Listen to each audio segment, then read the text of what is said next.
ગુરુજનો, મહેમાનો તથા મારા વહાલા મિત્રો, તમને મારા નમસ્કાર. મારું નામ રાખવાની સોનલબેન કાંતિભાઈ છે. હું ધોરણ 6 માં અભ્યાસ કરું છું. આજે હું બેટી બચાવો બેટી પઢાઓ વિશે થોડું ઘણું વક્તવ્ય આપીશ. જો તેમાં મારી કંઈ ભૂલ થાય તો આપણી નાની બહેનોને ક્ષમા કરજો. સ્નેહી સુરત છે ને મમતાની મૂરત છું, સ્નેહી સુરત છે ને મમતાની મૂરત છું, પ્રેમના અમાપ સાગર જેવી લાડકવાઈ બેટી તણી જાત છું, પ્રેમના અમાપ સાગર જેવી લાડકવાઈ બેટી તણી જાત છું. સૃષ્ટિની ઉત્પત્તિથી લઈને આજ સુધી કુદરતે કોઈ વસ્તુ, ખેતતું, નિષ્કામ, નિસ્વાર્થ સર્જન કર્યું હોય તો તે દીકરીનું છે. મિત્રો, જગદંબાના અવતાર સમી દીકરીઓ તો દિલનો દીવો કહેવાય, તુલસીનો પાવન છોડ કહેવાય, કરુણા, ત્યાગ અને પ્રેમની મૂર્તિ કહેવાય. 21મી સદી એટલે જ્ઞાન, વિજ્ઞાન અને ટેકનોલોજીની સદી. આજના આ યુગમાં સ્ત્રીઓ પુરુષોને સમોવડી બની પોતાના પ્રત્યેના ગુણો પ્રદર્શિત કરી રહી છે.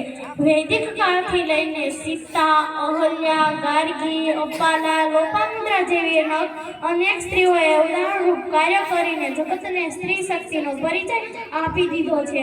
આજના જનમાનસમાં હજી પણ થોડો ઘણો અંશ દીકરીના અવતરણને હીન નજરથી જોવામાં આવી રહ્યો છે. દીકરી છે તો સમાજ છે, રાષ્ટ્ર છે, વિશ્વની ધરોહર દીકરી જ છે. દીકરી નથી સાપનો ભારો, દીકરી તો છે તુલસીનો ક્યારો. દીકરી નથી સાપનો ભારો, દીકરી તો છે તુલસીનો ક્યારો. દીકરી તો છે ગંગાનો ઓવારો. કુદરતના કોમળ હાથનું શ્રેષ્ઠ સર્જન એટલે દીકરી. આવો એ દીકરીના જન્મને વધાવીએ. સમાજનું ઘડતરનું કાર્ય જેના હાથમાં છે એવી દીકરીઓને શિક્ષણ મળે છે. દીકરી ફક્ત ગૃહિણી ન બની રહે પરંતુ માનવતા સાથે પોતાનું શિક્ષણ મેળવી તેનો સર્વાંગીણ વિકાસ કરે. તે માટે આપણે સૌ સમાજ જાગૃતિ લાવવાના પ્રયત્નો કરીએ.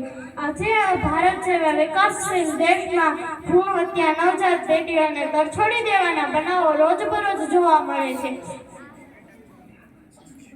દીકરી તો ઝગમગતો જ્યોતિ કહેવાય, સંસ્કારથી સુવાસ અને બેકુળ કંચન બનાવનારી પાવનકારી પારસમણી કહેવાય. દીકરી ભણશે તો મા બાપની આબરૂ વધારશે, સંસ્કારની સેવા કરશે. આજના સમયમાં વિભક્ત કુટુંબોનું પ્રમાણ વધી રહ્યું છે. જો દીકરી ભણેલી હશે, સમજદાર હશે તો વિભક્ત કુટુંબને સંયુક્તતા વાર નહીં લાગે. સમાજનો સમગ્ર આધાર દીકરીના અવતરણને શ્રેષ્ઠ ઘડતર પર છે. આજે આ દિશાએ સરકાર પણ અનેક યોજનાઓ લખી રહી છે. દીકરીના જન્મથી લઈને તમામ ખર્ચની જવાબદારી સરકારે સિરે લીધી છે, જેવી કે કન્યા કેળવણી યોજના, સુકન્યા સમૃદ્ધિ યોજના, દીકરી રૂડી સાચી મૂડી ભાગ્યશ્રી યોજના, લક્ષ્મી યોજના જેવી અનેક યોજના સરકાર દ્વારા બહાર પાડવામાં આવી છે. મિત્રો, દીકરી તો પિતાનો શ્વાસ કહેવાય, માતાનો વિશ્વાસ કહેવાય અને ભાઈનો અઢળક ઓવારણા લેતો પ્રેમ કહેવાય. છેલ્લે બસ એટલું જ કહીશ, સ્નેહથી નીતરેલી કરવાણી છું, માતા પિતાનો પ્રેમ અને પરીઓની રાણી છું. સ્નેહથી નીતરેલી કરવાણી છું,